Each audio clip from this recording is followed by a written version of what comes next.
fight for God, and you believe it's right to risk your home, your life, to face the evil night.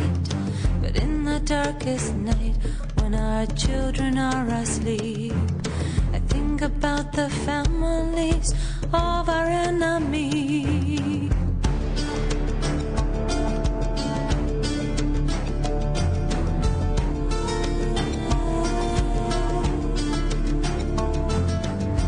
They feel the same, believe in their own truth.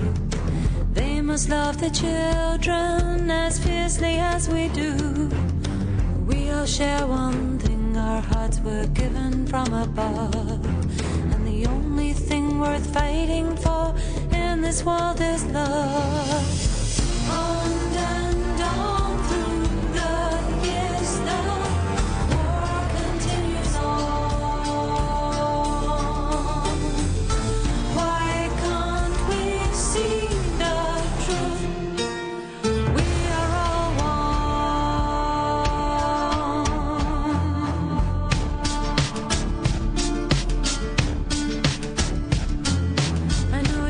For God, and you believe it's right to risk your home, your life, to face the evil night.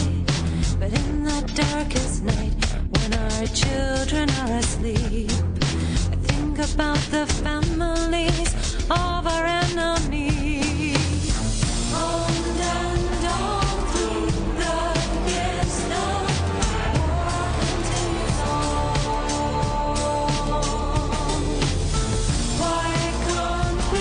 See the truth. We are all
Good evening.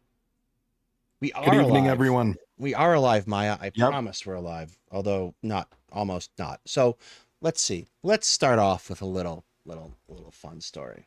So at least my fun story, then we can do Hetman's fun story.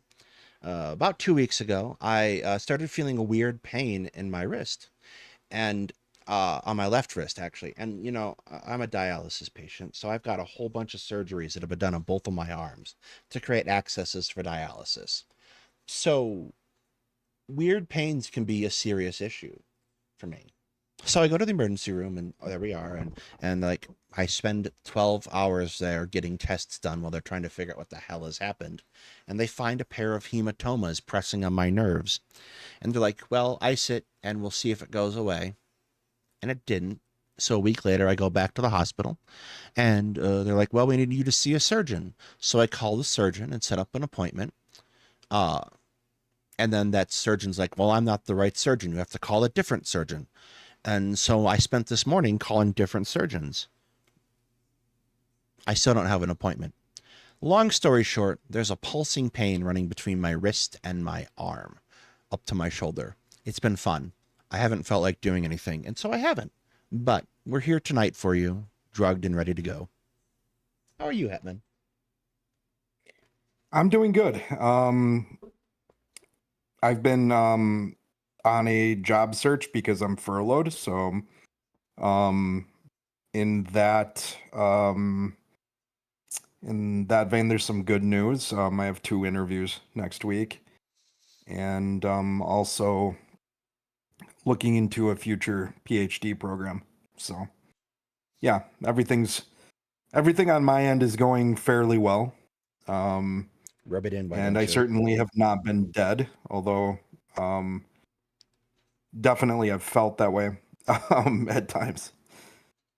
Yeah, it's been a kind of exhausting. Like keeping track of the news alone has been exhausting. The news has been really depressing, Uh, just fight honestly. the fight the Empire streams aren't dead. Sunday is having issues today with his office electricity. So as soon as he replaces those gerbils, we'll be back on. Uh, so he wasn't able to stream today, and bringing in the bigger audience is half the point. But otherwise, I'm ready with a reading of Cortez talking about his impressions of Tenoctitlan to King Charles II. It'll be fun primary source stuff. You should tune in. I'll let everyone know when that happens. But it's not dead. I've still been reading, still been working on things as much as I've been able to in the last 2 weeks. Basically, everything gets derailed every time I go to the hospital. But yeah, reading the news has been tricky. Getting accurate information out of the Middle East is always tricky to begin with, and it's been especially tricky for the last couple of days. So I think our big headline tonight is what's been happening in Syria. Yeah, which was actually I knew about what was happening with the Druze, I think, from like a few days ago, but I didn't expect Israel to react so quickly. That was a big shocker. I did. Because it's um because they just sent an ultimatum for them to stop. And then as soon as the ultimatum was sent, they started bombing. They also, So it's not really much of an ultimatum. about 2 hours ago, the Syrian government forces and the Druze have reached a ceasefire agreement, the second one in 2 days. Israel has continued to bomb them throughout. So I suppose we should start with some background. About Monday night here-ish, we started getting reports of clashes between local Bedouin groups and Druze in the region of Swida in Syria. Um, and these appeared to be like a series of escalating clashes, like gunfights, kidnappings on both sides, and aggression between these two groups. And like we've talked a little bit about Syria, but like I think it cannot be stressed enough that Syria is not a unified country in any real sense. They No, have there's a no real central control over the country. they have a It's lot kind of of like different how ethnic groups. it's like it's like how Ukraine was in 19 around like 17 to 21, where you have a bunch of different armed factions. You have like the central government, in Damascus, but in everywhere else there's chaos.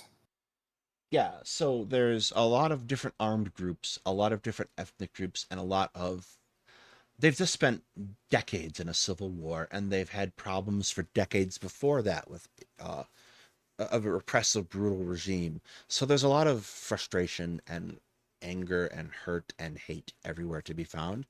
And that kind of like decentralized government hasn't been very effective at getting it under control. And part of that's their fault, but part of it is that every few weeks Israel bombs Damascus or army positions of the government and weakens them significantly. So like this is not terribly different. The biggest difference I think I have seen is this time the Syrian government went in and attempted to restore order and keep the peace.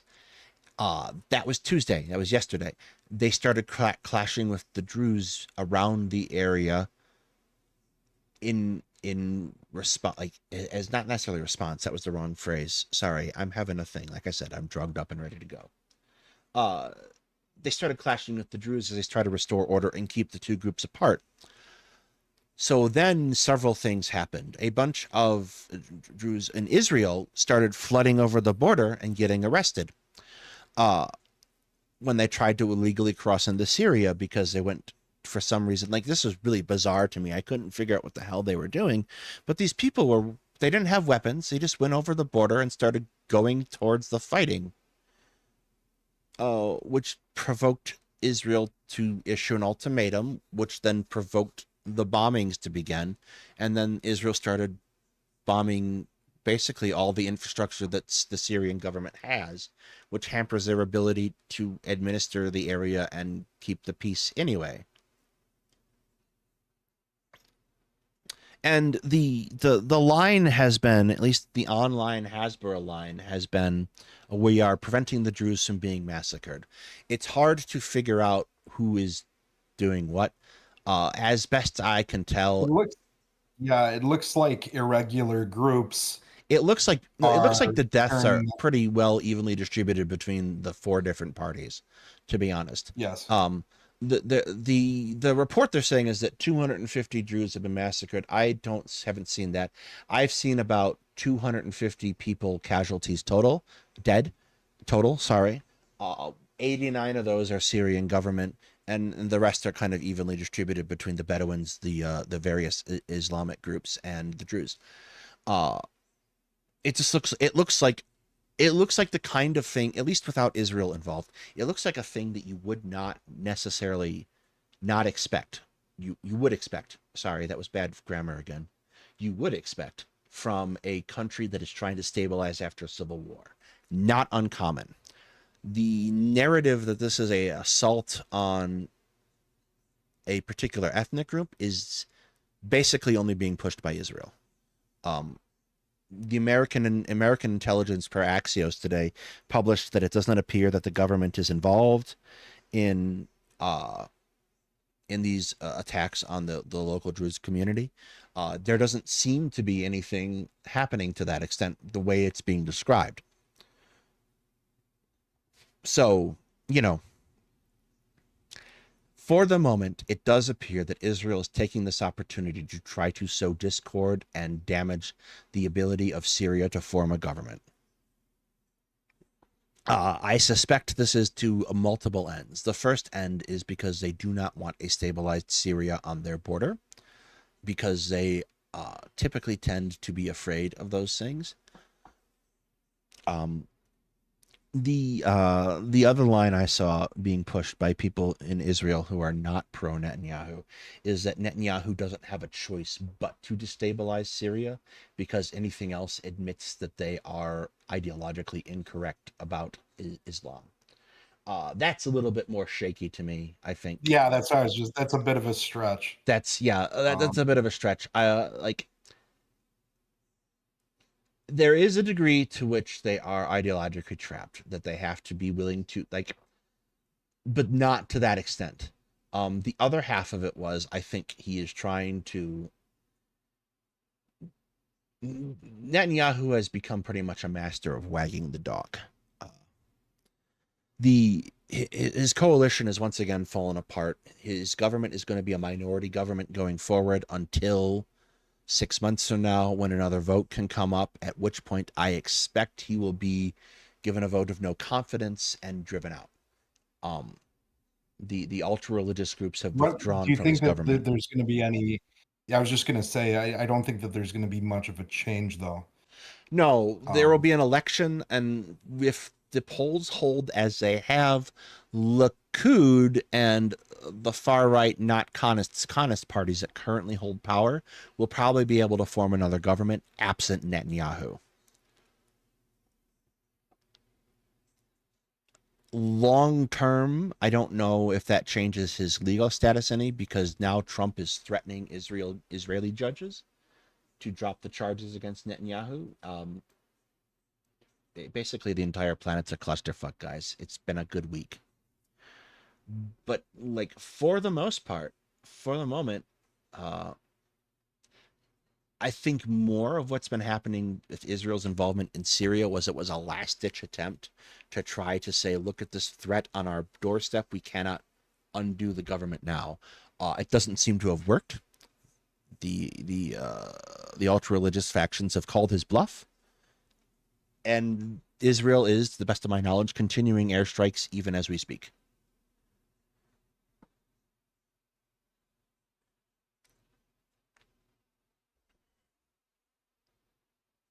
You okay there, Hetman? Yeah, sorry, I'm just on Twitter looking. Yeah, trying to get the news. I don't like. I stopped looking an Yeah. hour ago. I started going to the news pages. I have the AP up right now. Uh,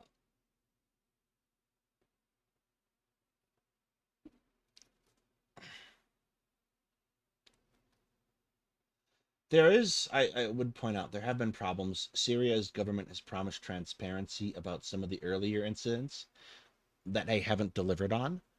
In particular, there was violence against the Alawite minorities earlier this year that they promised to report on actually yesterday that hasn't come out. On the flip side, they have been a little busy. It's hard in the position that they are in to be able to do that. I think it's hard on two levels. I think it's hard on a basic bureaucratic level because a lot of their bureaucracy keeps getting exploded. And then it's Yeah. hard on a political level because the report, no matter what it says, is going to be used to sow discord and dissension. So there doesn't feel like it's advantageous to release. Yes. Like, Yeah. the Syrian government, more than anything, like, no matter who's in charge in Syria, needs space. They need space and time and to not be attacked so they can get control of the situation. Otherwise, it's just going to escalate. And this is a clear escalation, to be absolutely clear. And like, Israel is continually promising to, bomb Syria is what they're saying. We're going to bomb the regime until they leave the area. And if they do that, then the violence that started continues. And there's no moderating factor in the Middle East right now. Like, No, not at all. no one is able to step in and say stop because the one thing too, it's kind of used as Israel's excuse for intervening, to protect the Druze. Israel has a big Druze community. I think it's like the third largest, but it's only about 150,000. They do make up probably the second largest ethnic group within the IDF after Jewish Israelis, but they are a fairly reliable block of IDF volunteers. They are, yeah, and they have been for a very long time. But I don't think that on it in itself is the full reason. Like we were. No, I don't. Before, I don't think. I don't think that. I don't necessarily think they want to absorb that population in Syria into their own. Yeah. I think they're willing to pretend that they are for the moment because it lets them destabilize Syria. But like the moves that you see Israel making a lot behind the scenes do not speak well to their cosmopolitan aspirations. Like, one of the things I was seeing, another argument that is broken out, is people are trying to argue that the Palestinian Christian population has been driven out by the Muslims, and that, to be frank, isn't true. They've largely been driven out by the Israelis. In particular, a lot of laws that make it difficult for Palestinian Christian congregations to maintain their churches and groups. There's this undercurrent where there's this two-tier justice system in Israel that really affects the ability of minority groups to be adequately and safely represented by the government. And in the case of Palestinians in the West Bank or Gaza, there's no justice system whatsoever. Even if they can win in court, there's no enforcement mechanism that lets them enforce those rulings. So it's incredibly tricky situation to be a minority group in Israel, because your choice is to basically do that, to be the Druze and to participate in the system and to enjoy safety while you do so, or to not participate in the system and slowly be pushed out.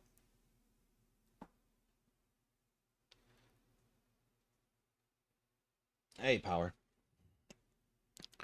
Are you there, Hetman? Have you died again? Yeah, I am. Yeah, no, I haven't. Sorry. Yeah. Just So like it's a tricky, just- it's a tricky, it's a tricky thing to like. There's a tightrope you have to walk to try to live, because a lot of these people have been institutionally poor for generations. In Israel, like a lot of Palestinian and Arab groups have been institutionally poor for generations. It's kind of the backbone of what allowed a lot of this to be happen in the first place. So it's not like they can easily, even if they are inside Israel, easily get up and leave. And there's not many places they can go. So they basically have to figure out how to navigate the ethno state as it stands. yeah. And like it creates a lot of opportunities for Israel to divide and conquer. And they take it, rather the government, to divide and conquer, and they take full advantage of that.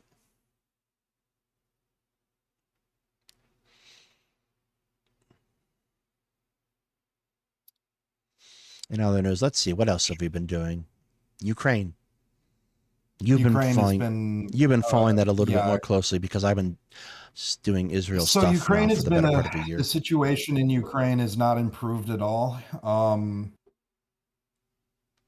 There's a real issue now with the Pokrovsk direction being several areas being surrounded and overrun. It's not a good situation on that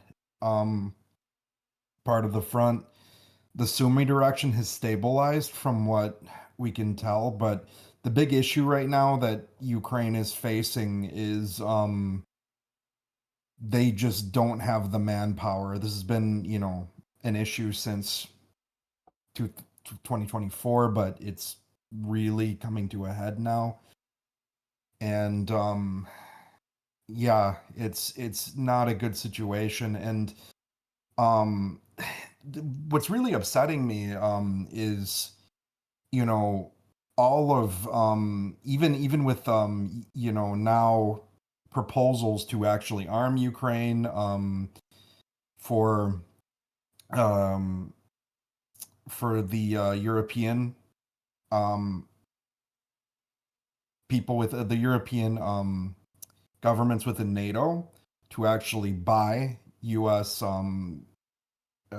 Patriot missiles, you know, long range, like sorry, I'm also kind of out of it. It's been a long day, but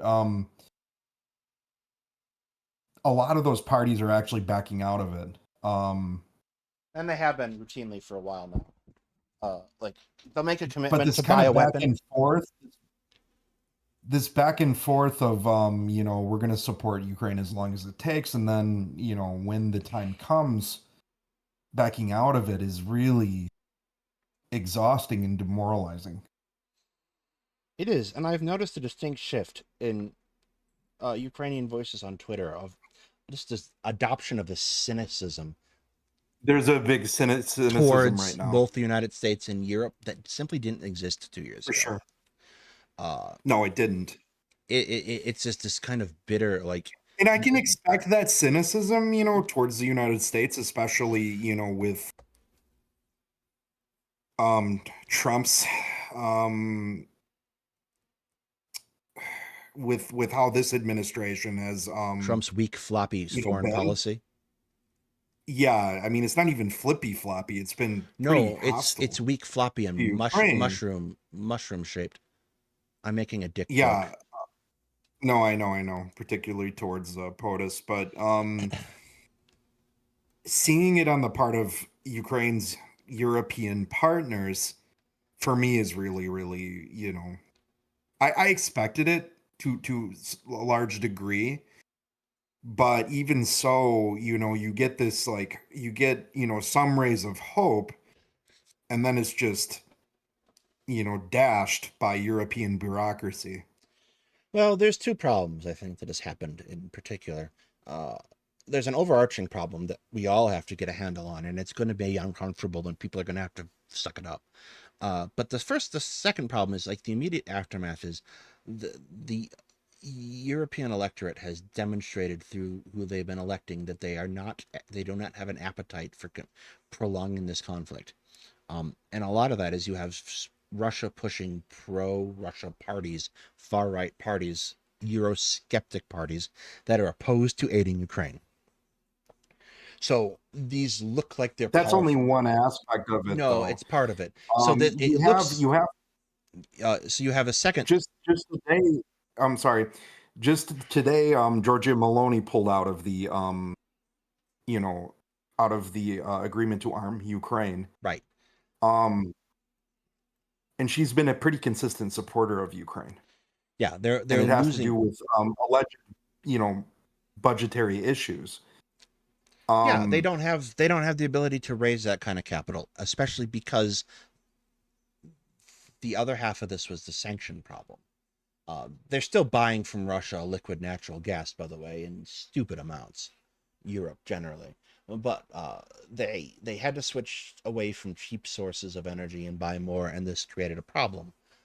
So they're hedging their bets in other places economically, and they're also looking at the economic situation created by the United States and the announcement of tariffs and how this has changed price expectations for them, and they're pulling back from that as well because they're not sure their principal armament comp for a lot of this shit now is the United States. So Patriot missiles, uh, F-35s, etc.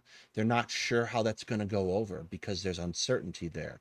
So, like, they have to start building in their budgets around the United States being schizophrenic around our own trade policies. Um, so it's a twofold problem. And the second problem is there's still a very severe information warfare problem. That Russia's absolutely crushing the West on collectively.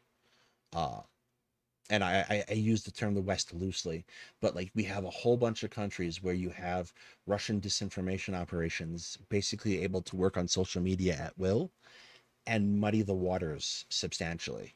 And we don't have a handle on that situation anywhere in Europe or the United States. It's a big problem, and it's keeping and the second part is that Russia is getting real concrete aid from Iran and real concrete aid from North Korea in a way that Europe is not giving to Ukraine. Like what was it? Another 30,000 North Korean troops got deployed last 2 weeks ago, I think it was. yeah, and I think that they're going to be Frontline. used. Yeah, they're going to be frontline troops in Ukraine proper, Um probably the Sumy direction. yes, so like this is a Have you ever actually read some of the reports by Ukrainian military intelligence on the performance of your North Korean troops? I have. It was kind of funny. But It was funny because they actually put the Russians to shame. they're putting some energy into it, but they're also weirdly Not just goonerish. not just the energy, but they said that they were a lot more their marksmanship training was a lot better, and they broke less fast. I'm not surprised. Well, the broke less fast I think is a function of their military culture, but like Yeah. it's the same thing you would expect from almost any army that spends a lot of time being an army. The North Korean army is the most significant social institution in the country. They spend a lot of time training for a war they expect to happen with the United States. Um, they do It's practice. also a highly militarized society. Yes. So like And it's like you said before, Russia likes having an army, they don't like being an army.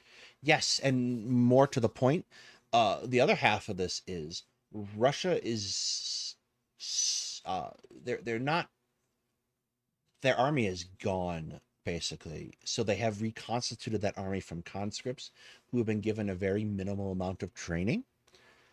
Like basically which end of the rifle is which end is the shooty end, and sent out to the front. The North Koreans are in a way different state because they haven't fought a war in generations. So their soldiers are coming that are practice trained soldiers. Um, it's funny, but it's also not good for the Ukrainians. um, No, it's not. and it extends the Russian military's capacity to fight beyond. I suspect there's a limit to what North Korea will allow, but this is going to extend their capacity for another couple of years to fight, almost invariably. Yeah, for sure. Um, the most substantive thing I think Ukraine could possibly do is try to take out a tank factory, which is really hard to do. Um, get them to stop being able to put new vehicles in the line, upgrade old vehicles. Like, Yeah, that's a big, because that's These are actually one weakness the Russians have right now is these are they're huge facing a factories, shortage though. of APCs and tanks. Yeah, these are huge Um, factories. They're redundant. They're massive fucking Soviet age tractor plants. They're massive. They're hard to destroy. You'd need us to do we'd be launching multiple B2s at this bitch. It's an absolutely huge complex. Seems like people have forgotten about it's Ukraine huge, lately. but the Ukrainians could definitely disrupt production Yes. and set them back. I don't think they could end it entirely, but they can certainly, even without, Western deep strike weapons, with what they already have and what they are capable of, they could actually, They could, although I don't do some know, damage. but I suspect that factory is pretty well defended. Against, What'd you say? I suspect that factory is pretty well defended on an airstrike front. Every time I think that, though, I'm proven wrong by the Ukrainian intelligence. Oh, the SBU is getting awards when this war is over, assuming everyone lives. But yeah, which makes up for their kind of horrific, a little bit makes up for their horrific reputation otherwise.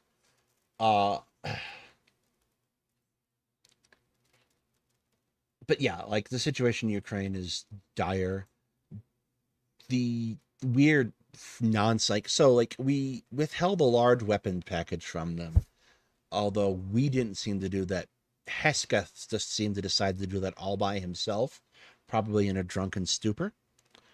And then Trump found out about it and got mad after Putin embarrassed him again because Trump's foreign policy is flaccid.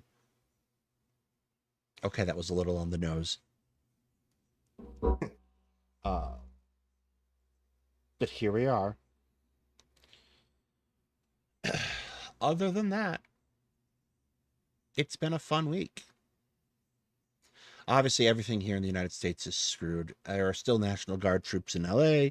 ICE is still walking around without identifying universities themselves. are being gutted, particularly Yes, Indiana University, my alma mater. they're cutting back on degree programs. It's not a good situation. Yeah, I never thought that I would see Indiana's a lot of the humanities, like their Central Asian Institute, the Slavic department, which has always been one of the best ones in the United States. Basically, you're about to see a massive American humanities and social science brain drain. Yeah, which is why for my PhD program, I'm looking elsewhere because the next few years don't bode well for it, and I don't see the situation even post Trump improving. Because a lot of it has to do not just with the current administration, but with the way that higher education is done now. There's been a very long term. Humanities in particular are being they've been under assault for a long time. Yeah, they've been underfunded. A very for a long long time. term effort by multiple groups to try to to try to turn the ideological wheels of humanities departments towards right-wing ideologies, and pushing the funding in that way has been a big deal for that. So a lot of, basically, you're going to see academia is going to have to adapt to survive broadly, which I don't know if that's a bad thing on the whole, because there are a lot of a lot of things in academia that suck, and are institutionally suck, and like stepping out of that format and turning it into something else that's more easily delivered to people might not be the worst thing in the world, if the right people do it. And like there's impetus there, right? There's a lot of history professors who are saying, screw this, I'm going to start a podcast, right? And they're basically now teaching on a podcast without anyone looking over their shoulder. It's a good trend. No, I agree with you. It's going to have to change completely in order it to survive.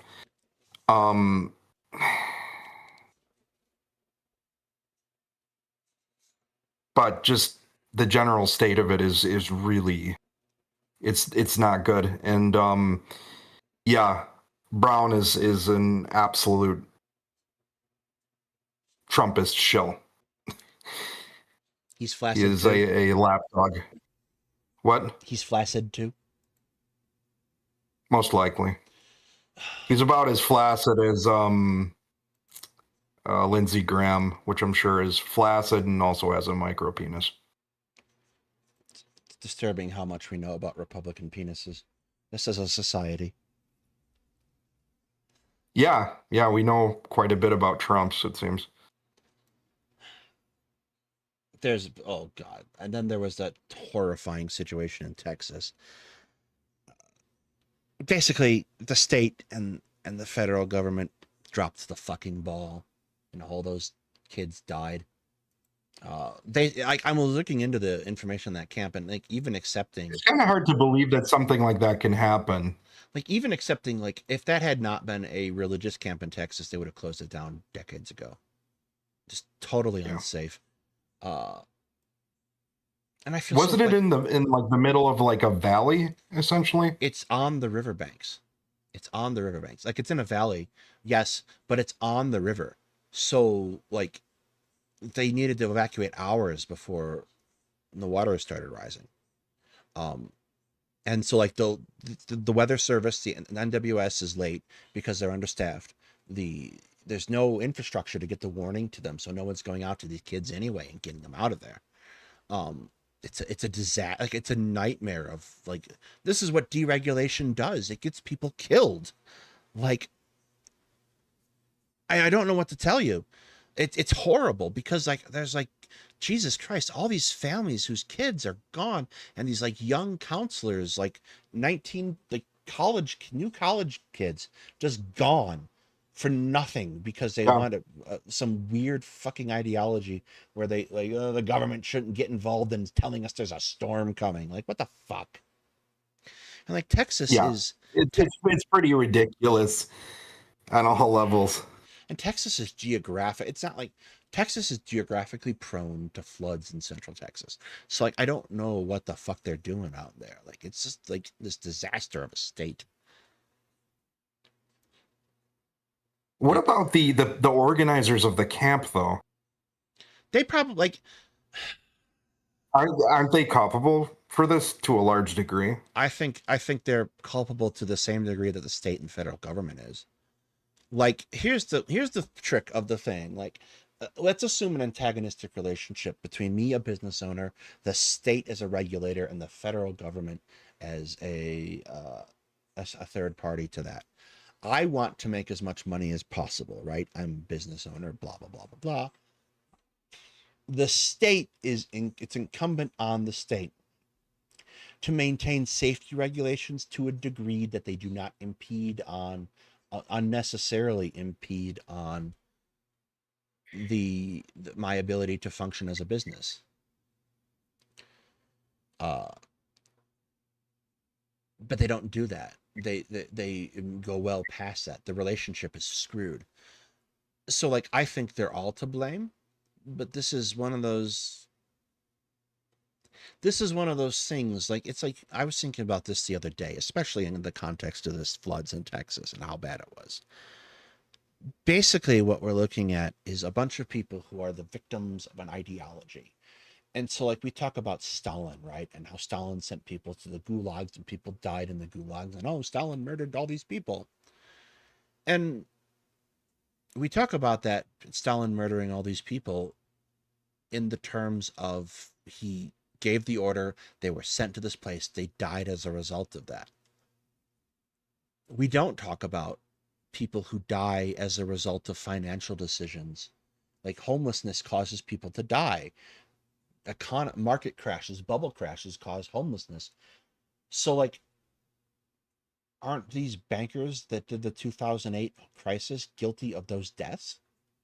Isn't Greg Abbott and the Texas government that for generations denied them that warning system, or not generations, but years, denied them that warning system, guilty of those deaths in the exact same way that Stalin sending people to a gulag is?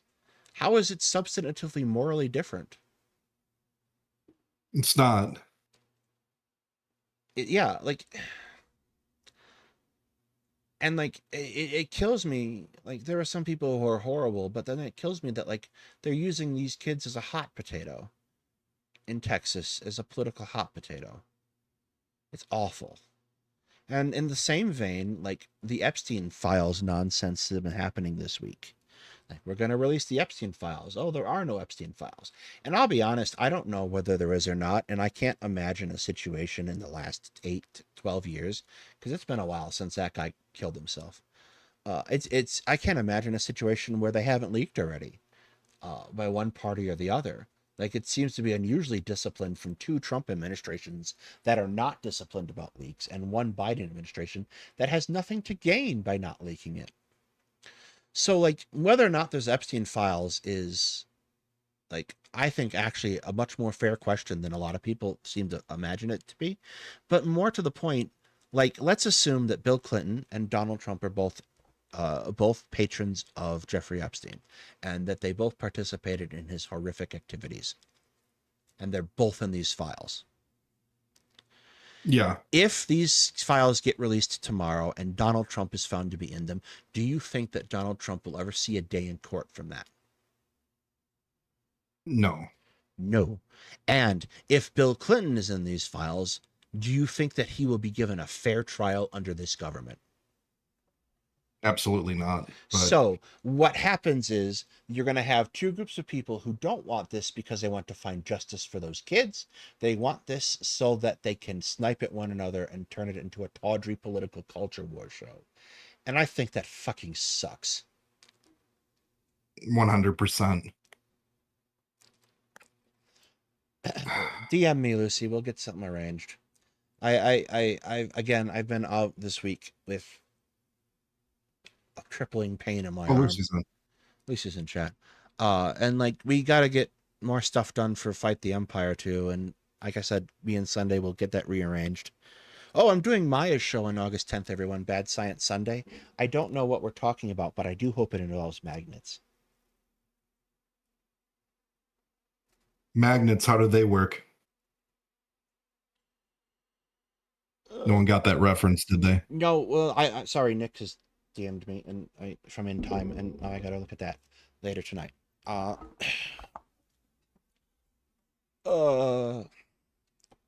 think we about covered everything. Yeah, I don't want to stay on much longer than my painkillers will allow. Because I don't know if you've noticed, but I've been especially incoherent tonight. You've done a good job. I'm doing the best I can. On the flip side, like painkillers are obviously, opioids are obviously, don't take opiates, kid, if you can avoid it. But I have kidney disease and often can't avoid it, so I have lots of practice. If you haven't noticed, I have launched a new YouTube channel called The Wogcast. It is covering Warhammer Fantasy, both the old world tabletop game and Warhammer 3. I am going to probably cover the GW summertime announcements on Friday. It should be fun. I think there's going to be Chaos Dwarves. I'm gonna start doing more content for that. I'm working on more content for this. I am You know what rewriting. I don't get? What? Um, Getting, departing everything else to talk about Warhammer. Um, I don't get why they never created a space dwarf army for 40K. They did twice. It's a Are you long. serious? It's a very long story. It's like so. I've been a Warhammer player for a very long time. Since I was 12. There was a faction in Warhammer called the Squats. They were space dwarves. They existed for quite some time until the early 90s, and they got rid of them. They got rid of them by having the Tyranids eat them all. There is and then like GW used to have a web forum back in the early aughts that they maintained themselves. They effectively wrote them out Yeah, they had the Tyranids eat them of all. the game And, like, because that line was not doing so well. I'm guessing they weren't very popular with players. and like anytime you mentioned the Squats, you got banned. Poof, gone. But they have released a new army in the last couple of years, an incredibly overtuned 40K army that is basically the Squats again. What is it? It is, let me go to the website because I don't remember it off the top of my head right now. It's a Xenos army, so it's no longer an Imperial army. So fair enough, fair play to them. The Leagues of Votan. And you look at them, and they're basically space dwarves.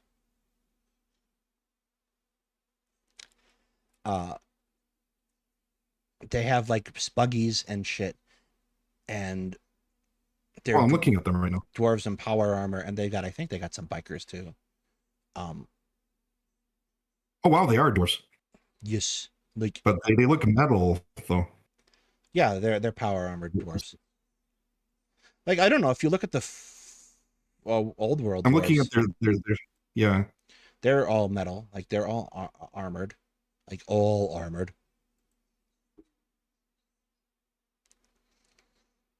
And like obviously Warhammer Fantasy. Do the squats look anything like them? No, the squat. Like, have you ever seen 90s GW stuff? No. It's dramatically different.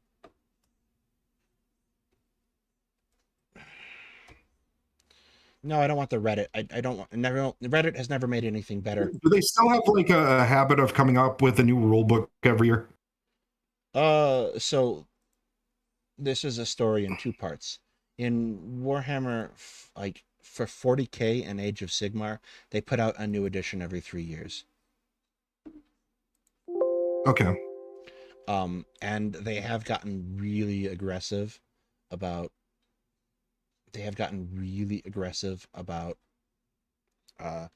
redoing army books to the point that the last edition of Warhammer 40K and the last edition of Age of Sigmar invalidated all the previous army books. I'm about to send you a picture of the old squats. And if I remember where I put your fucking DM. Here we go. But like, so there are two other systems now, Horus Heresy and Old World, which is basically Warhammer Fantasy, that are kind of off on their own, and we're doing our own thing, and we're getting updates, but not as much stuff. So it's a lot slower. Old World's been out for a year. It's been ridiculously popular. It's kind of hard to keep stuff on the shelves for GW. I've obviously been buying. I have 20 Squig Hoppers I'm going to go work on after this. Actually, after I take another pill and it kicks in again.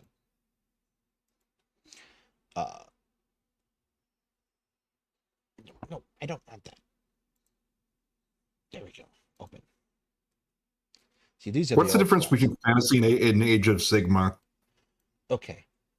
So, Warhammer Fantasy was the original system that GW got famous for, right? Yeah.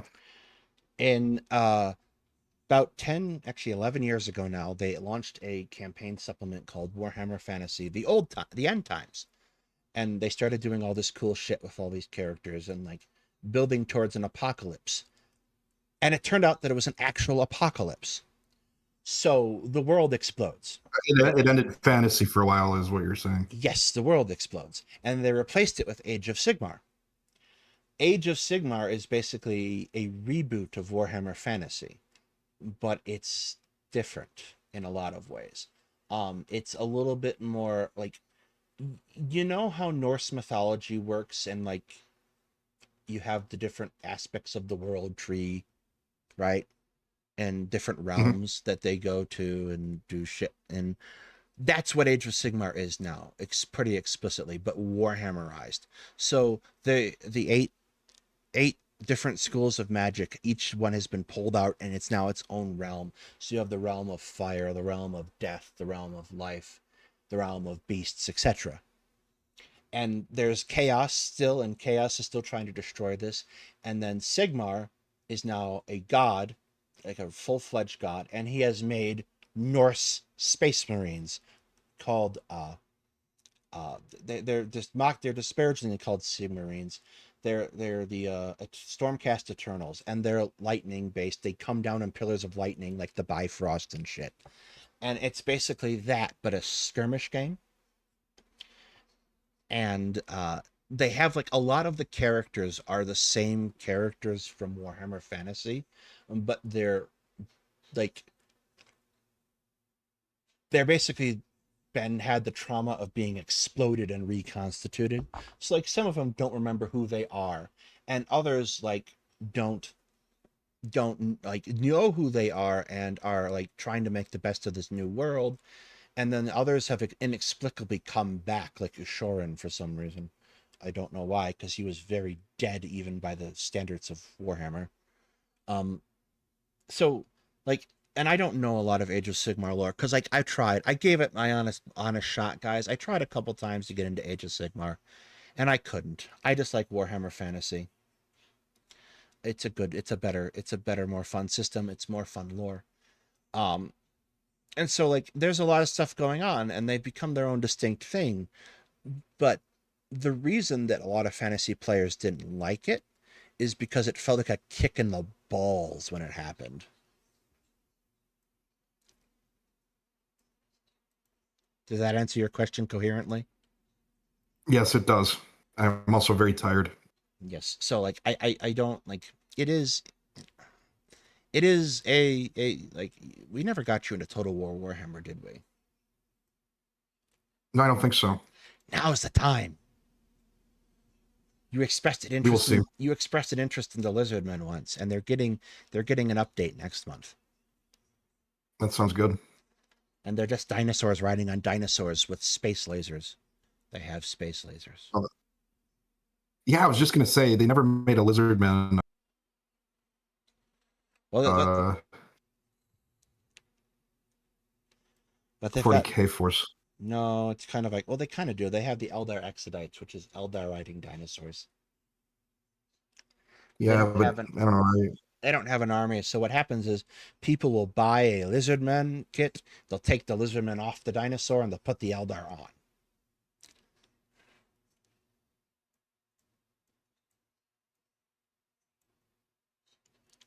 Oh boy, Lucy, don't you have Warhammer 3?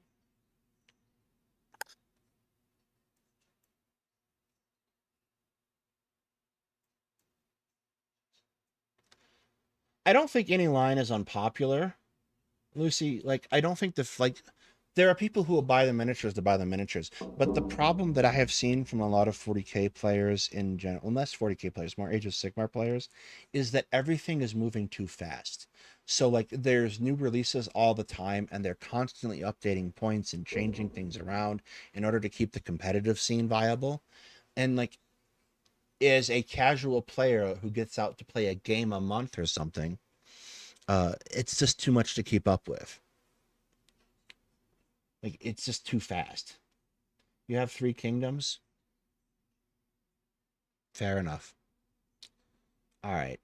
I think we'll be back Sunday, right? We're intending to be back Sunday. Yeah, we should be. I do. So Sunday might not work because I have an interview at 8:15 in the morning I'll be on back site. Sunday. So yeah, it's probably better that we do Wednesday. I'll be back Sunday then. We Mhm. will figure out more stuff to happen as it does. And I want to thank everybody for coming out and hope you all have a good night.